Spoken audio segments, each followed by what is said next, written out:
सूर्यनगर जाने वाले रास्ते में एक भयानक जंगल पड़ता था, जिसके बारे में कई तरह की भयानक अफवाहें फैली हुई थी। और वो ये कि उस जंगल में भूत, प्रेत, पिशाच, निशाचर, हर तरह के काले साए का वास है। लेकिन सौरभ को लगा कि ऐसा कुछ नहीं है। ज़रूर उस जंगल में ऐसा रहस्य छुपा है जिसके बारे में कोई नहीं जानता। और सौरभ के मन में उस जंगल के बारे में जानने की इच्छा प्रबल होती जा रही थी।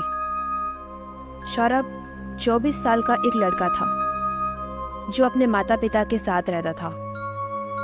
जब से उसे जंगल के बारे में ऐसी बातें सुनने को मिली थी, तब से वो उस जंगल की गहराइयों में जाकर सच का पता लगाने के लिए आतुर हो रहा था।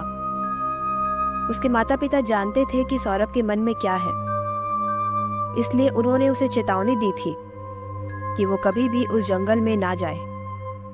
गांव का बच्चा बच्चा और बड़े से बड़े बुजुर्ग उस जंगल को शापित मानते थे और उसके नाम से भी कतराते थे, क्योंकि रात के समय में जंगल से आने वाली अजीब अजीब आवाजें पूरे गांव में गूंजा करती थी।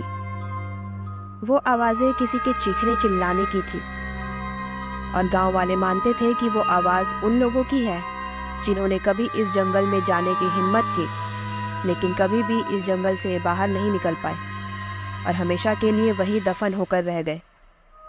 लेकिन उनकी आवाज़ें उसी जंगल में गूंजती रहती है। एक रात की बात है, जब सौरभ को नींद नहीं आ रही थी। गांव का हर एक आदमी खिड़की दरवाजे बंद करके गहरी नींद में सो चुका था, लेकिन सौरभ के दिमाग में जंगल को लेकर कई सारी बातें चल रही थी। इतने में ही उसने एक गूंजती हुई आवाज़ सुनी जो किसी के चीखने चिल्लाने की थी। वो सुनकर सौरभ चौंक गया और बोला, क्या सच में आवाज़ें किसी भूत प्रेत की है, या फिर उस जंगल में कोई है जो लोगों को डराने की कोशिश कर रहा है। उसने अपने माता पिता की ओर देखा जो गहरी नींद में सो रहे थे, इसलिए मौका देखकर सौरभ ने उस जंगल में जाने का फैसला कर लिया। वो उस जंगल की रहस्यमय कहानियों को झूठा साबित करना चाहता था, ताकि गांव वालों के डर को खत्म किया जा सके। इसलिए उसी समय कुछ ज़रूरी चीज़ें जैसे कि टॉर्च, माचिस और पानी लेकर सौरभ उस जंगल की तरफ बढ़ गया। जब वो जंगल जाने वाले रास्ते के पास पहुंचा, तो उसने देखा कि अंदर कितना घना अंधेरा नजर आ रहा था। वहां का सकरा सा रास्ता दिल में डर पैदा कर रहा था, लेकिन हिम्मत करके सौरभ ने अंदर जाना शुरू कर दिया। उसने महसूस किया कि हवा ठंडी और घनी होती जा रही थी। पेड़ों के बीच से आती गहरी चुप्पी से उसे बहुत ही ज्यादा घबराहट हो रही थी। टॉर्च की रोशनी में वो धीरे धीरे आगे बढ़ रहा था, लेकिन जंगल की गहराइयों में जाते हुए उसके कदम लड़खड़ा रहे थे। उसे ऐसा लग रहा था कि उसकी हर एक कदम पर कोई निगरानी कर रहा है। जब वो काफी अंदर चला गया, तो थोड़ी देर के लिए ठहर गया और आसपास देखने लगा। तभी उसे अपने पीछे से सूखे पत्तों और लकड़ियों के कुचले जाने की आवाज सुनाई दी। ऐसा लगा कि पीछे कुछ तो था, लेकिन जब वो पीछे मुड़ा तो पीछे कोई नहीं दिखा। डर के मारे अब उसका गला सूखने लगा था। वो फिर से वापस सीधे मुड़ा और आगे जाने लगा। फिर कुछ ही देर के बाद उसको लगा कि पेड़ों की छायाएं अजीब अजीब आकृतियों में बदल रही थी, जिसे देखकर उसके शरीर का खून जाम सा हो गया। लेकिन उसने ये सोचकर अपने आप को हिम्मत दी कि ये सिर्फ उसकी कल्पना हो सकती है। वो आगे बढ़ता जा रहा था कि तभी उसने सुनी एक किचकिच की आवाज़, जिसको सुन के एक पल के लिए उसकी सांसें अटक गई। लेकिन जब उसने देखा कि आवाज़ सिर्फ एक आधी टूटी टहनी की है जो झूल झूल कर आवाज़ कर रही थी, तो उसे सांस आई। उसको नज़रअंदाज करके वो आगे बढ़ गया, पर इसके बाद हर कदम पर उसे अजीब अजीब आवाज़ें सुनाई देने लगी। पहले तो उसने किसी के चीखने की आवाज़ सुनी और वो चारों तरफ नज़रें घुमाकर देखने लगा, लेकिन आसपास कोई भी नहीं था। वहाँ का सन्नाटा भी कुछ ऐसा था जिसमें हल्की सी आवाज़ भी खौफ पैदा करने के लिए काफ़ी थी। उसने घबराए हुए कहा, कोई है क्या यहाँ? कोई है तो सामने आओ। लेकिन कोई भी सामने नहीं आया। तभी उसकी नज़र आसपास के पेड़ों पर बनी लाल रंग की कुछ लकीरों पर गई। जैसे जैसे वो आगे बढ़ते जा रहा था, उसे हर एक पेड़ में वो लकीरें दिखाई दे रही थी। उन पेड़ों को निहारता हुआ सौरभ जंगल के बीच पहुंच गया, जहां का नज़ारा देख उसे अपनी आंखों पर विश्वास नहीं हुआ।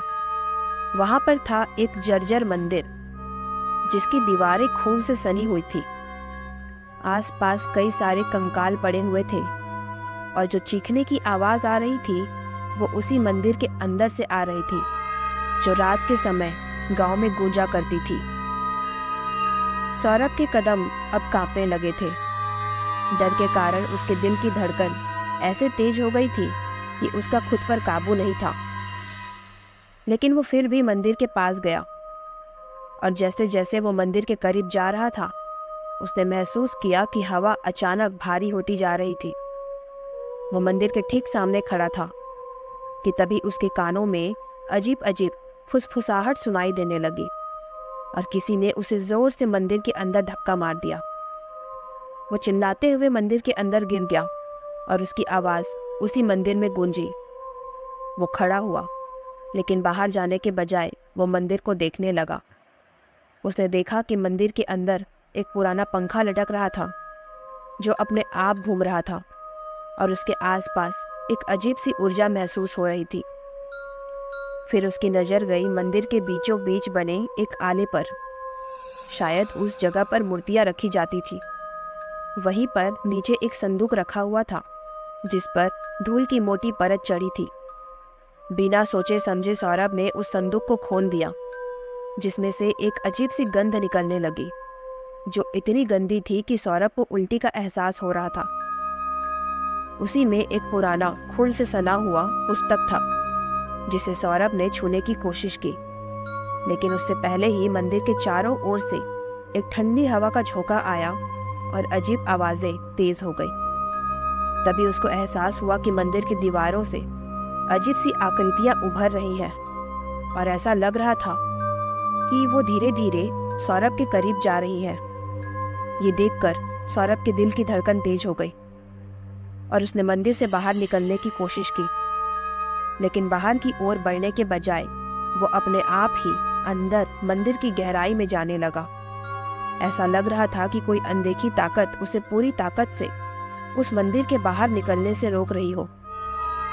उसे कोई ताकत अंदर की तरफ ढकेलने लगी थी। वो मदद के लिए चिल्लाने लगा, लेकिन उसकी मदद कौन ही करता। उसने देखा कि मंदिर की दीवारों पर खून से ही कुछ लोगों के चेहरे बनने लगे थे, और ये वो लोग थे जो सौरभ से पहले इस मंदिर में आए थे और हमेशा के लिए उसी मंदिर में रह गए। उनके साथ क्या हुआ ये किसी को नहीं पता। सौरभ वहां से बाहर निकलने का रास्ता ढूंढ रहा था, लेकिन उसे कोई रास्ता नहीं मिला। तो उसने सोचा कि शायद उस खून से सनी किताब में इसका रहस्य छुपा हो। इसलिए सौरभ ने उस किताब को छू लिया, जिसके पहले ही पन्ने में खून से लिखा था कि इस जंगल को किसी शापित आत्मा ने शापित कर दिया है, और जो भी यहाँ आएगा उसका अंत निश्चित होगा। ये पढ़कर डर के मारे सौरभ का चेहरा सफ़ेद पड़ गया, और उसने वापस से मंदिर से जाने की कोशिश की, लेकिन फिर से एक अनदेखी ताकत ने उसे अंदर की तरफ ढकेल दिया। उसने देखा कि मंदिर के आसपास के सारे पेड़ अचानक से तेजी से हिलने लगे थे, और एक भयंकर तूफान शुरू हो गया था। सौरभ का दिल तेजी से धड़कने लगा था, और उसकी आंखें डर से फैल गई थी।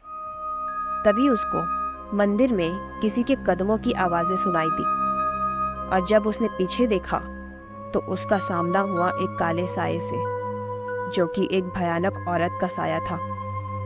उसे देखकर सौरभ का दिल दहल गया, और वो बिना कुछ कहे, बिना हिले डुले, सदमे में खड़े होकर उसे देख रहा था। फिर वो साया सौरभ की ओर बढ़ने लगा, जिसके बाद डर के मारे सौरभ एक कदम पीछे हटा और एक ही बात कह रहा था कि मेरे पास मत आना, मुझे जाने दो, मुझे छोड़ दो। लेकिन अचानक मंदिर की खिड़की से कुछ शाखाएं अपने आप अंदर आ गई और उन्होंने सौरभ के शरीर को जकड़ लिया, जिससे उसकी सांसें उखड़ने लगी। उसकी गर्दन दबने लगी थी और उसकी आंखों से, कानों से, मुंह से, हर जगह से खून निकलने लगा था। वो कुछ नहीं बोल पा रहा था और उसे अब काले धब्बे दिखने लगे थे। फिर उसके रोम रोम के छिद्र से खून बहने लगा, जिसके बाद कुछ ही पल में उसकी मौत हो गई। उसके साथ क्या हुआ ये राज गांव वालों को कभी पता नहीं चला और दूसरे लोगों की तरह उसकी आत्मा भी उसी जंगल में कैद हो गई। और इस हादसे के बाद जंगल की गहराइयों में उसकी चीखें गूंजने लगी, जिससे शापित जंगल की दहशत और भी ज़्यादा बढ़ गई। कैसी लगी आपको ये कहानी? पसंद आई हो तो इसे लाइक करके चैनल को सब्सक्राइब कर लीजिए, ताकि हर रात आपको ऐसी डरावनी कहानी सुनने को मिले।